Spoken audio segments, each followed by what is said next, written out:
Welcome back to the Cheap Heat Productions podcast.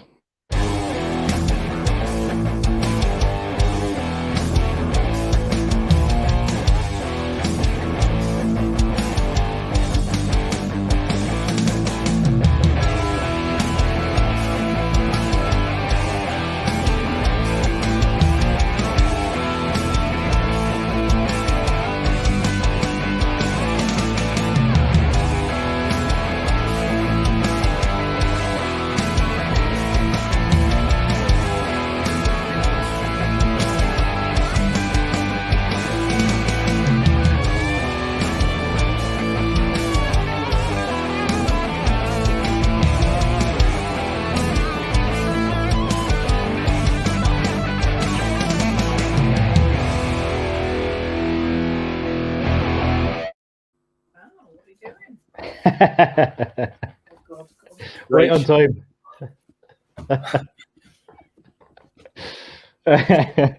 Will we leave this bit in, Bryn? You can do that, yeah. I think we will. So, so welcome back to the Cheap Heat Productions podcast. Today, I'm joined by a man who's been in the journalism game over 30 years with the football, Mr. Bryn Law. How are you? I'm very, very well, thank you. How are you? That was impeccable timing. As soon as the music finished, she walked in the door. It was brilliant, brilliant. There's a certain inevitability about that. Yeah. Certainly. If you knew the whole entire backstory, you'd know that was almost inevitable. Okay. What I want to know is, how did you get into this game, Bryn? Well, this game, I made a very early decision. I mean, like 8 or 9 years old, that although I loved football, that I wasn't going to be good enough to actually make a go of playing it for a living. So I made a kind of conscious decision at that very early age that I thought, well, if I can't play it, I want to sort of watch it. I want somebody to pay me to watch it. So this will be my route. So I set off. I had that in my mind. I can sort of vividly remember, because I was born in Liverpool. I can vividly remember listening to. I used to love listening to the radio commentaries in the old days. Yeah. And it was called Radio 2, and that's where all the match commentaries were in those days, prior to 5 Live and all the rest of that. And I used to listen to 2 guys called Peter Jones and Alan Parry. And Liverpool at the time, obviously, were a fantastic football team, and they were playing many big games in Europe. And I was sent to bed, because it was school the next day and all the rest of it. And I would go into bed, and I would have under the covers, I would have my little transistor radio. Yeah. Ask a grandparent. We had these little portable radios. You used to have batteries in them. So I'd have that under the covers, and you could even have a little earpiece in that. So I would be listening to the match commentary under the bed covers, and it was fantastic because they used to paint this brilliant picture. They say, "Welcome to the Stadium of Light in Benfica," and it was all crackly and kind of very atmospheric. And so I loved all that bit. So I thought, actually, if there's anything I want to do, that's what I want to do. So from that point on, I kind of thought to myself, right, how do I get to do that? And then I made a number of from that stage, I made a number of kind of little moves that helped me progressively through school, to the point that, so I've done things like a talking newspaper for the blind at school, where I used to go in every Friday morning before school started and put together the sports report for that sort of thing. Then I got into doing hospital radio football commentaries, actually, when I was still at school as well. So I was doing all these little things that I thought would then help with the bigger thing later on. I went through uni, did an English drama degree at uni, which again was meant to be like, the English bit was the words and the drama bit was the drama, the drama of sport sort of thing, which I wanted to be able to convey properly.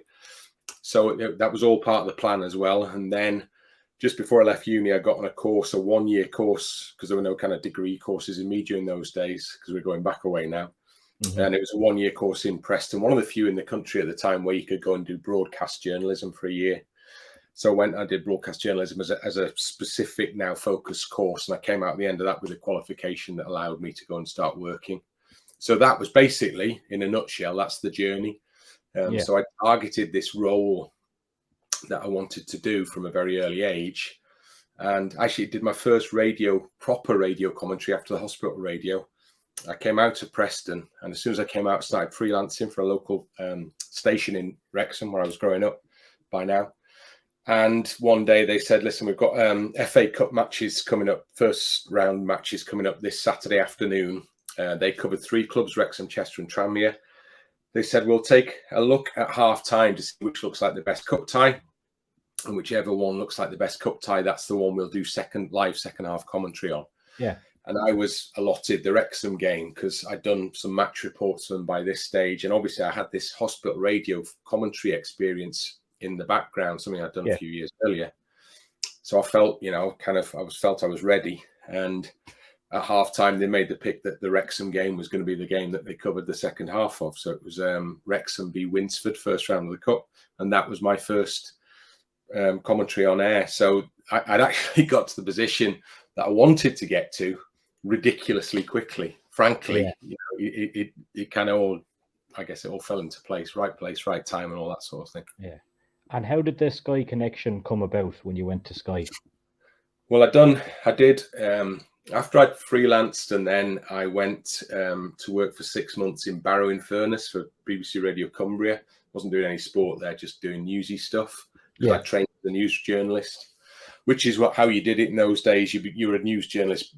Largely, this is how you did it in those days. You were a news journalist first, and that gave you the skill set then to transfer into the, to when you got the opportunity to go and do the sport that you actually really wanted to go and do, or in my case, football that I really wanted to go and do. So I'd gone Radio Cumbria 6 months, came back to Wrexham, did a bit more freelancing with the local station there, and then got asked to go and do an interview at BBC Radio Leeds. So I went over to Leeds, and I didn't get that job. They'd kind of already allocated that one to a guy called Peter Drury, who people recognise that name because he hasn't done too badly since. So he was a regular in the old FIFA games as well for years. Well, yeah, he's all over the place. Peter, top man. Still see him, and we still chat. So Peter got the role that I'd gone for, but they kind of I'd got my foot in the door by going to that interview because they asked me to do a bit of commentary and stuff as well. So they then invited me back for another role that they had that was a new role, completely new role, and it was for a news and sports reporter, which was quite a unique concept at this time. And the guy who was in charge of BBC Radio Leeds had been to Florida, and I think he had a place there. So he used to go there regularly. And while he was driving around, he used to have the radio on there, and he used to hear this thing called All Talk Radio in America. And he came back from one of these trips with the idea that this is what he wanted for his local radio station, that he wanted to get rid of the music and he just wanted it to be all talk. So it's pretty revolutionary because this concept had not been foisted upon the UK audience at this stage. I don't know what the process was, but the BBC were very much enthused by it. I think they had half an eye because I think 5 Live was in the pipeline, which was going to be the first rolling news sort of station. Yeah. So I think they were going to I suspect they were going to use Radio Leeds as a kind of little bit of a testing ground to see how this thing might work. So we became the first all talk station in the UK. And because of that, the breakfast show that they had, which was the launch show, as it turned out, they wanted somebody who was doing the sport bulletins on that, who would also be able to react if things were going to happen, because they didn't want the sports bulletin to look the same at 6:30 in the morning and then still at 9:30 in the morning, because if things had happened, they wanted to react to it. And there was a big divide in those days between news and sport. And, people just didn't cross over at all. It was like the front page and the back page of your newspaper in those days. There was no you didn't need to know about sport if you were a news reporter. That was the perception for many people anyway.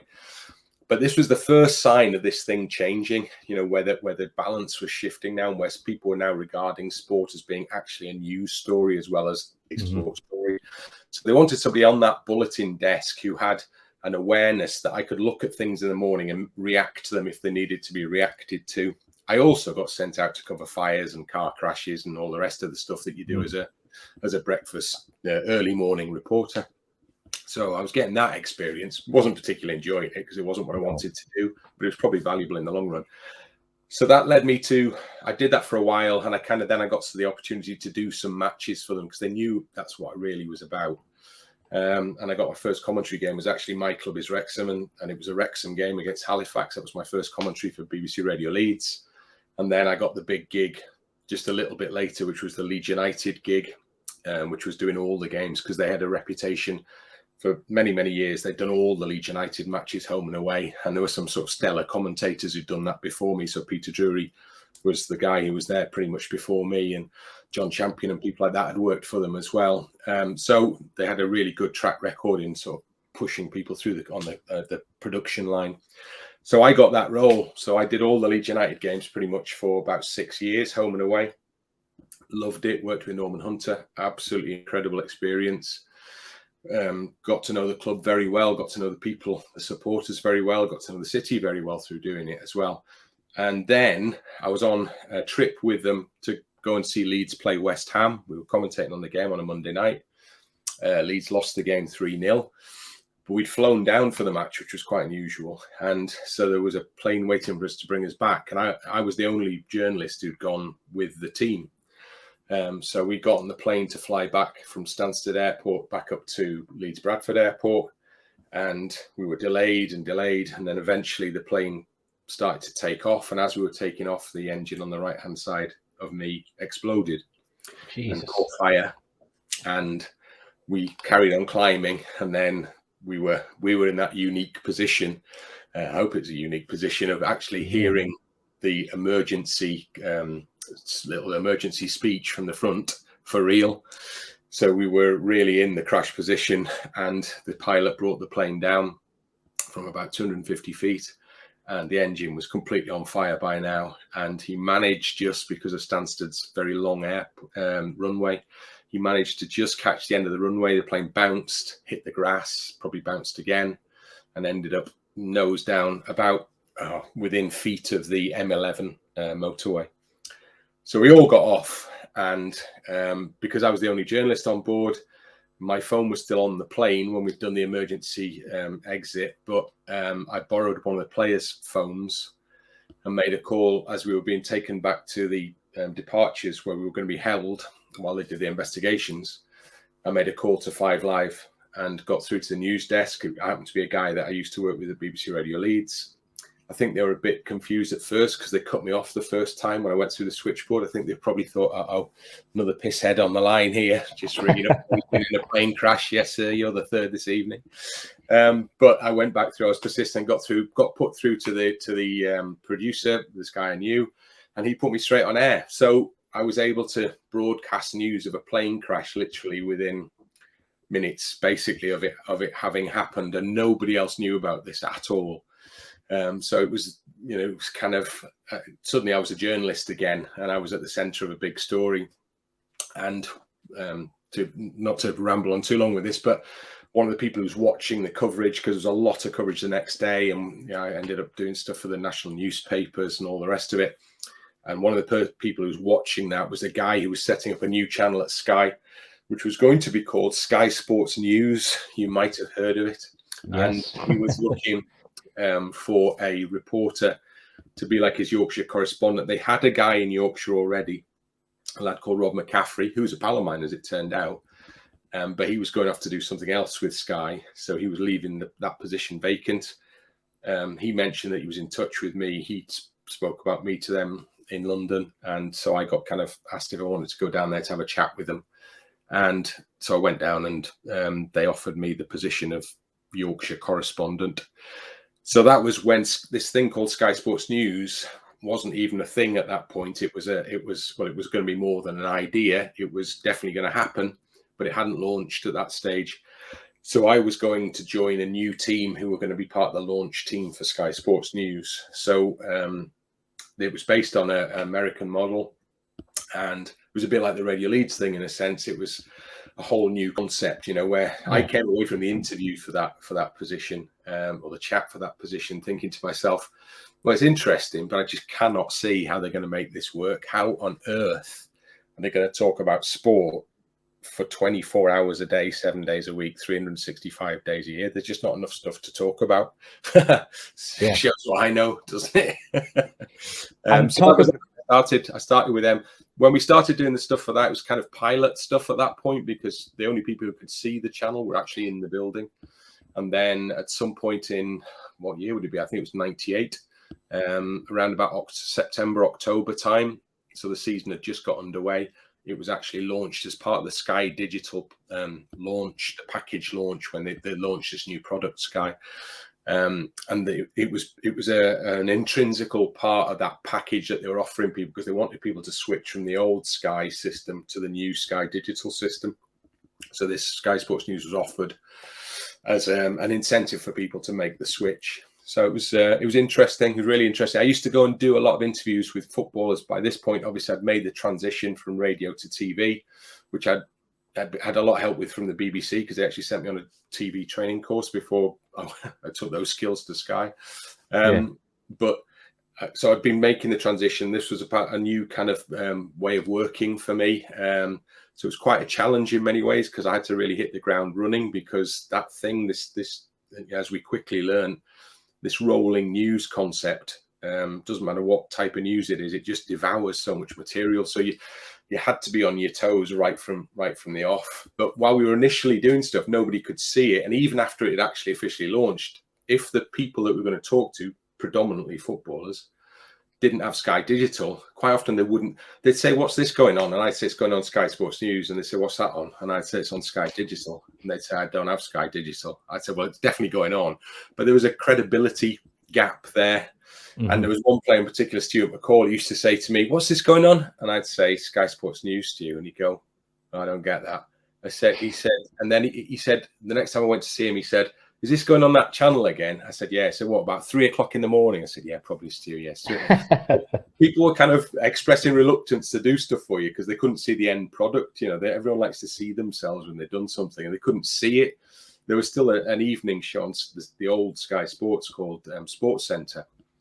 But this Sky Sports News thing was the new concept. And then Sky had introduced a presenter called Kirsty Gallagher to work on Sky Sports News.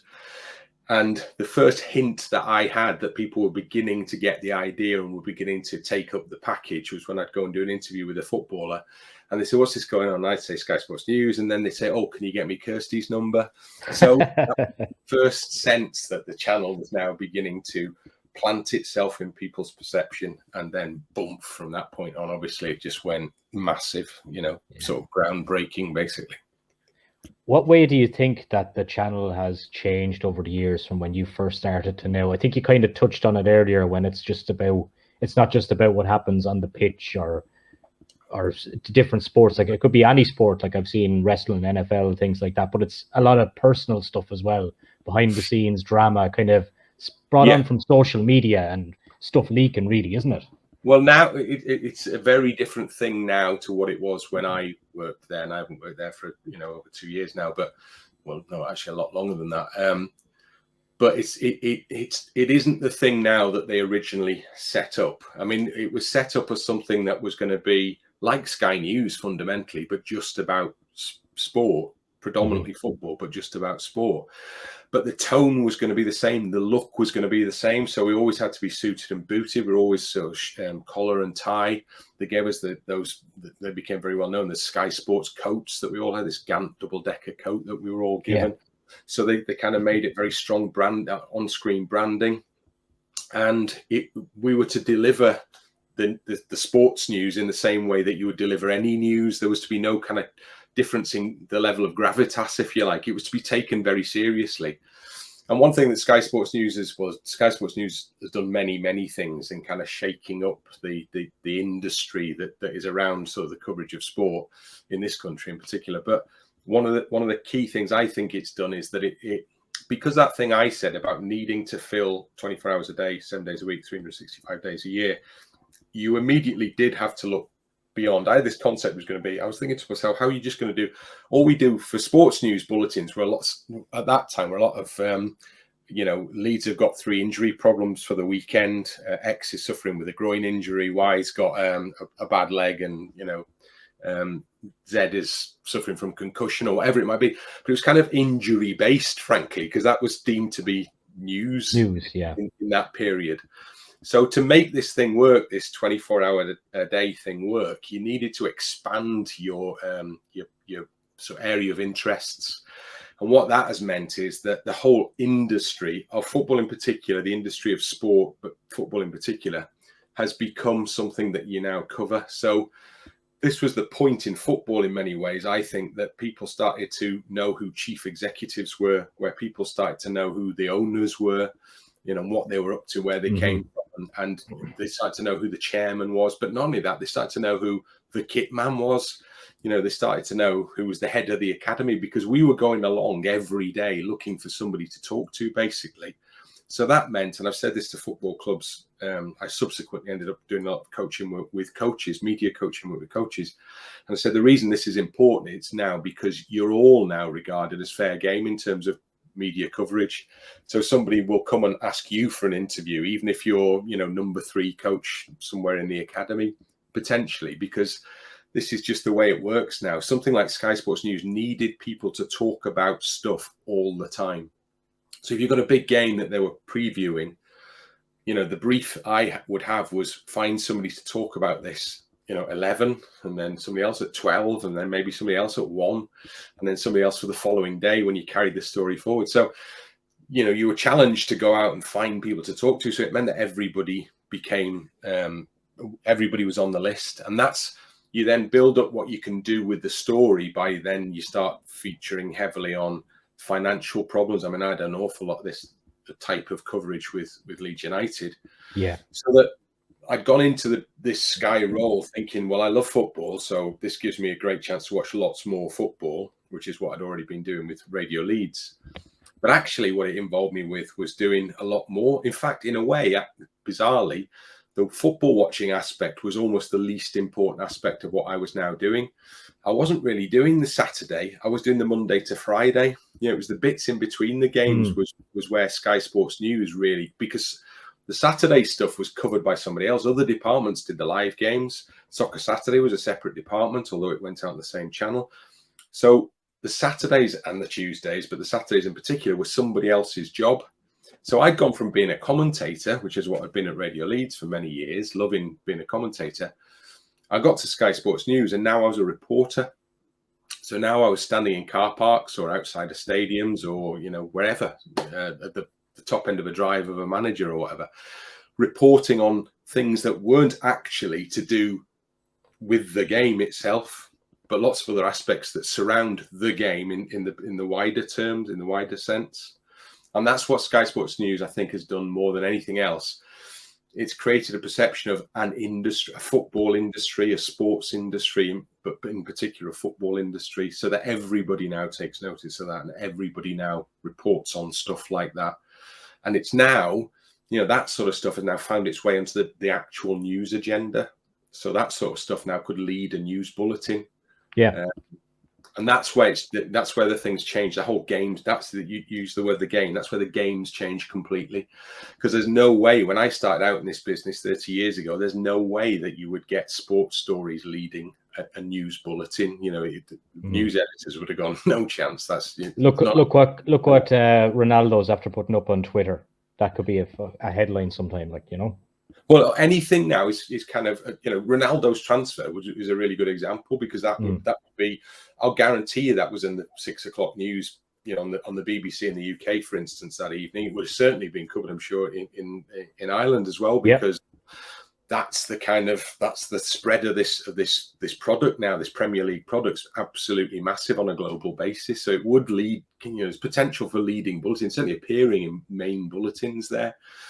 And in the old days, it would never have got mentioned, but nowadays it definitely does. And very occasionally it might be the top story in something. So that's where, and it placed me right in the center. That news training that I'd had when I did my course in Preston, and then when I went to work for the BBC in Cumbria and stuff, actually ended up standing me in really good stead at this stage, because I was doing more news reporting than I was doing football reporting. And I was reporting, as it turned out with Leeds, I mean, you know, Leeds had like a financial crisis and a crash while I was working for Sky Sports News in the early years of working for Sky Sports News. First, they got to the Champions League semi-final, and then everything went pop. So I was there day in, day out covering this story, and I got to know about things like flat pack administrations and all these kind of this financial jargon that surrounded the collapse of a football club or a big football club. And I was doing loads of interviews with accountants, you know, sort of financial experts, and I'm way out my depth for all of this stuff. Boring? Was it boring, that kind of stuff? Well, it wasn't boring. It wasn't what I wanted to do. Yeah. It wasn't boring. And you could see a real relevance and an importance to it, because Leeds fans were hanging on every pronouncement around their football club, given that the club was in a parlous state, you know. So you're anticipating things like administration, you know, was going to cause major ructions, and a little bit further down the line, when it actually did happen, there was huge points deductions and stuff. So, I mean, when all's said and done, one thing I've managed to keep a focus, I think, on is that it's just a game. Football is just a game, and it's still something I love as a game. But when you're out there day in, day out, reporting on the financial aspect of stuff, and you're talking to administrators, and that's the kind of the tone of the conversation, it's quite easy to forget that actually ultimately it's just a game. I mean, it got even worse is the right word for me, in the sense that I went to Istanbul to cover Leeds in the semi-final of the UEFA Cup, as it was in those days, against Galatasaray. We'd been out filming all day, and we'd done the usual stuff, the sort of set up, the preview pieces. We'd actually spoken to some Galatasaray fans, because there was this whole welcome to hell banner thing that Man United fans had when they went there. So we'd reflected that aspect of this story. Again, you know, nothing to do with football, frankly, but I'd gone and found Galatasaray fans, and we'd done interviews with them, and this, you know, they were sort of reasonable and all the rest of it. And we'd finished our day's filming. We got back to the hotel. We sat at the bar, we ordered a beer and a burger, and that was us done for the day. And some of the other guys who were over there covering it as well went into town for a meal. We didn't go with them. And then I got a call from one of the guys in town to say, oh, there's something going on. And then we got another call to say there's reports that Leeds fans have been stabbed. And then that was the end of the beer and the burger bit. We were back on the job, and it was back to being absolutely the news reporter now. And I ended up that night standing outside the central hospital in the middle of Istanbul. And there were a number of us gathered there, UK, English media, and the police were outside, and there were a few fans outside, and then there were various members of the Leeds United travelling party coming in and going out. And it was through them that we learned that the two lads who'd been attacked and stabbed had both died. And so that again was being right in the center of a story now. So that night we were walking the streets of Istanbul to try and find people to talk to. There were Leeds fans in a jail. We actually bumped into a UEFA delegate in the street by coincidence, and did an interview with him there about whether the game was going to go ahead the following day, you know, as if that was of any concern to anybody really. But you know, we were trying to reflect the whole thing here. And the next morning we were there at crack of dawn outside the stadium in Istanbul, the Al Samiyen Stadium. And as the day went on, we just reported and reported and reported and reported. You know, things were getting serious. There was a guy called Keith Graves, who's a very, very well-known news correspondent, who by this time was working for Sky News. And they flew Keith Graves in from, his base was on Cyprus, so he was the Middle East correspondent. I mean, that is one of the kind of stellar correspondent appointments, because you know, you're at the heart of it there, being the Middle East correspondent. And he turned up and tapped me on the shoulder, and he said, right, give me an appraisal of what's happened here. And so I sort of talked him through it, and then I watched him do a stand-up, live stand-up, where he kind of regurgitated all the information that I've just given him. And now I'm working with Keith Graves, and there's been a horrific event, and I'm now so far away from the football that I wanted to cover that it kind of just wasn't true. The job had taken me so far. In this case, circumstances, we were there to cover the game. That was the whole idea, but they got taken away, and this is what we ended up doing. And it was a really hard day, because the circumstances were so awful.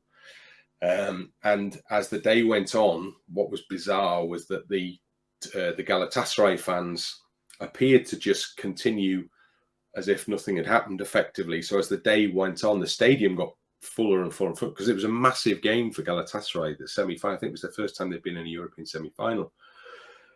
So they just came and they just went into the stadium. The stadium was full from about 4 o'clock onwards, and you could hear everybody chanting inside the ground. And then when the Leeds fans arrived, darkness had fallen. We were still outside the ground doing our thing. And when the Leeds fans arrived and a couple of coaches, because there weren't very many there, we were standing on a sort of rocky outcrop, a prominent position to do all these lives, but right outside the stadium. And the Leeds buses went past behind us, and just hordes of Galatasaray fans chased them in and ran right across camera position, right across everything we were doing, and to attack the buses. And it was like, that's as close as I've come in terms of my reporting to being that kind of place that Keith Graves, as the Middle East correspondent, would have been many, many times. Yeah. Almost, it felt like in the middle of a war. Not, but it had that sense, that animosity, that we had the violence, the death. We were reporting on deaths here, and so it had that feeling. And that was a point at which, I was thinking to myself, I'm not quite sure. This wasn't the plan. When I was lying under the bed covers with the little transistor radio and listening to commentary on Liverpool's games in Europe, this is not where I expected. I'm in Europe. I'm reporting from Europe, but it's not quite what I was expecting, I've got to say. So I had to, through that period, be prepared for almost anything, because almost anything came my way, as it turned out. Stuff I would never ever have predicted that I would end up reporting on. So it was, I had to kind of change my perception of what I was in the job to do, frankly. You've come full circle. You mentioned Leeds there, and you're back working with Leeds United now. Do you want to tell me about that role and what it entails for you? Well, it's dead simple. You see, now it is full circle in a way, because now I am commentating on football matches. I'm commentating on Leeds United games, which is what I was doing in the early to late 90s, and it's great because when all's said and done, as I've said already, that's what I wanted to do. That's all I wanted to do. I only wanted to try and to blag, basically, to get someone to pay me to go and watch football matches. So the longer I've managed to pull off the blag, then the better it's been. Even at Sky, I managed to get to a position later on in my tenure with Sky where I did actually do quite a lot of commentating for Sky, as it turned out, on various from Premier League. I did internationals, I did women's football, lots of women's football when Sky first had the women's contract. I did beach football, I did all sorts of stuff, but never quite hit the top group. So I was always coming back to Sky Sports News. And then I got the international gig with Wales, where I was traveling all over Europe as the Welsh touchline reporter. That was fantastic, because that's my national team. So I was following Wales. What could be better than that? Well, they were rubbish at the time for a lot of it. It was good. It was brilliant. So I had that experience.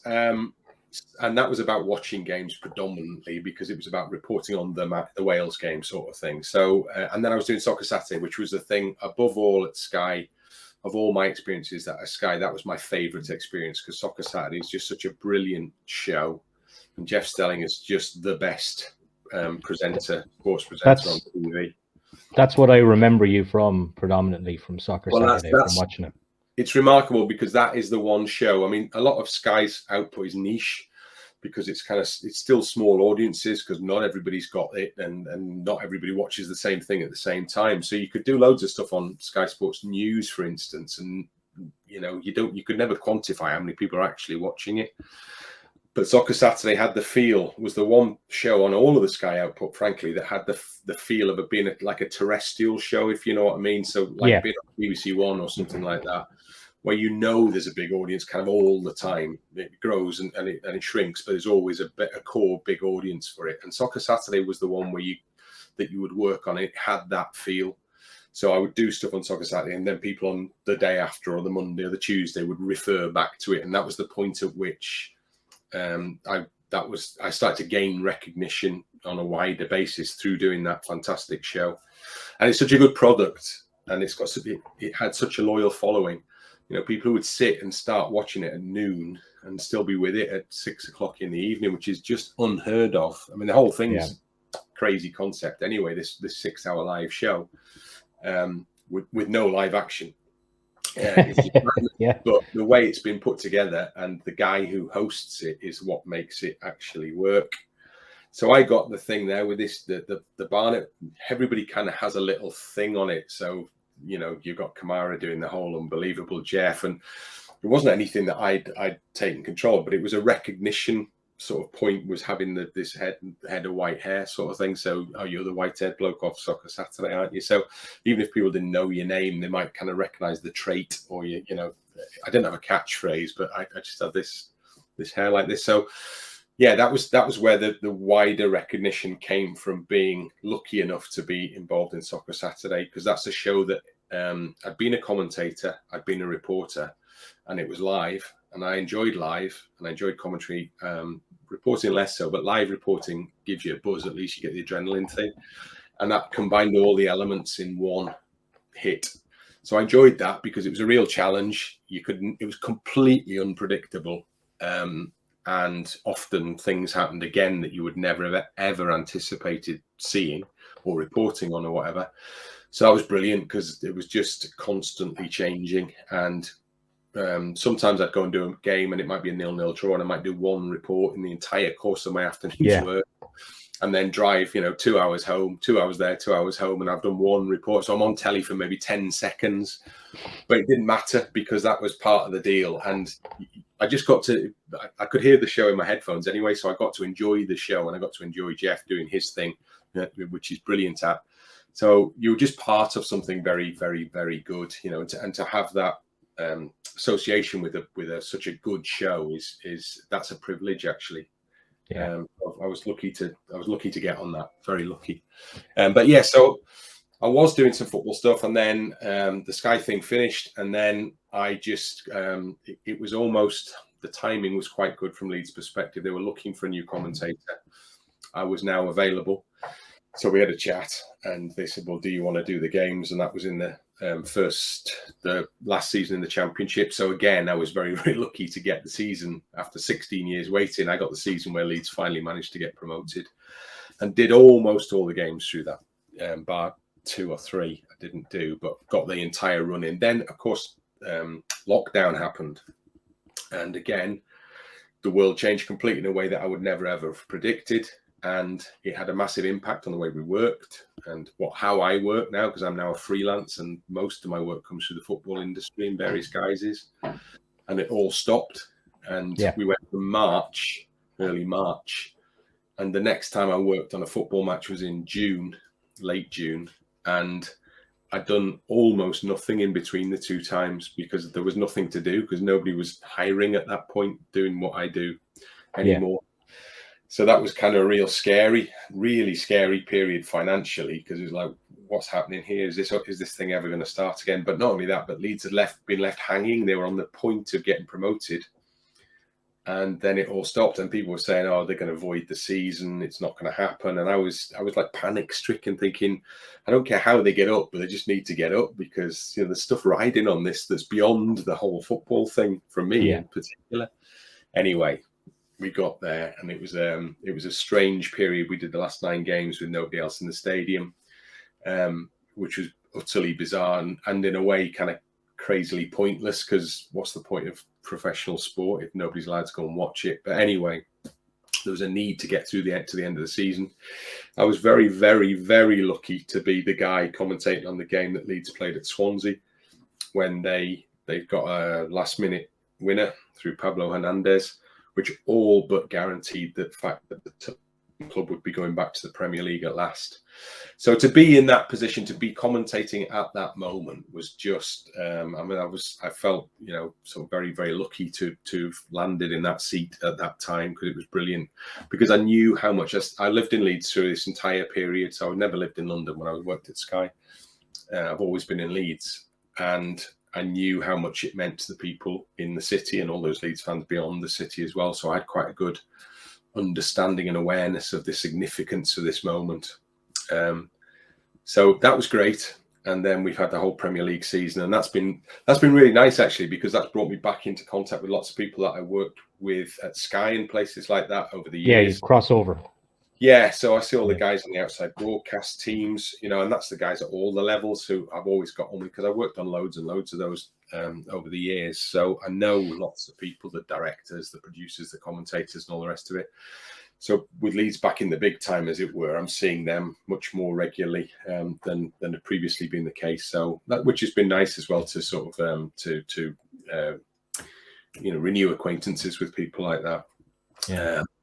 And around that commentary role that I've been looking to build up a sort of portfolio of other stuff. But it's a very interesting time in the industry, as you probably are aware. I think all viewers are aware of it, because the look and the sound of sports broadcasting, all broadcasting, but sports broadcasting very much is to the fore with this. I think is changing quite dramatically and quite rapidly, and so that's been a challenge. That's a challenge for anybody coming out to the industry like me at that kind of level that I was at, to then find a way back into it at a similar level. Because my model is not really so much in vogue anymore, if you like. It's changed. I mean, it's changed. It had to change. It had to change. But for those like me, there's loads like me now, because Sky have got rid of a lot of people, and there are lots of guys, men and women, who are now vastly experienced, but will have to work, I think, quite hard. We all have to work quite hard to find stuff nowadays. It doesn't kind of fall in your lap. That's my experience anyway. Others may tell you differently. Maybe it's just me. Before we finish up, Bryn, I want to ask you: have you any funny stories about being on site, like about to hit 3, 2, 1, and stuff has happened? Like, I've seen guys on transfer deadline day, and stuff has went into their ears and things like that. Has anything funny like that ever happened to you?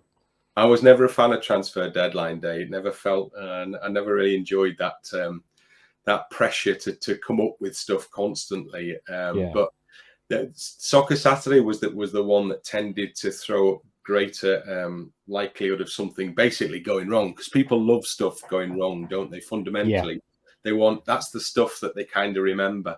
So I had one Soccer Saturday game where I was at Leeds United, which was sort of just down the road, so it was all good. And I was working, it was a really good position we worked from at Leeds United. If you were watching the goal at the Cop end, if anybody knows Ellen Road, because our position was on the gantry, but over that end, so it was quite a long way from the other end. Anyway, I was covering a game, and Leeds United had scored a goal. It was a period in which there was real upheaval. They were back in the Championship again. And they'd scored a goal and taken the lead, and then they'd attacked again. And the whole challenge with Soccer Saturday is that you want to get this thing on air as quickly as possible. It's got to be kind of instantaneous, because that's where the show wins. You beat everybody else because it's just quicker than everybody else, because they've got people everywhere, kind of thing. So the ball was crossed into the penalty area. Somebody scored. Gary Kelly was involved in it all, actually. Good Dublin guy. And probably Ian Hart, I suppose, back then as well. Harty might have been playing as well, yeah. So, but I remember definitely Gary Kelly involved. And I saw this thing over my shoulder, and the ball's gone in the net, and they all dived on top of each other. And we have a little monitor screen underneath the camera, usually.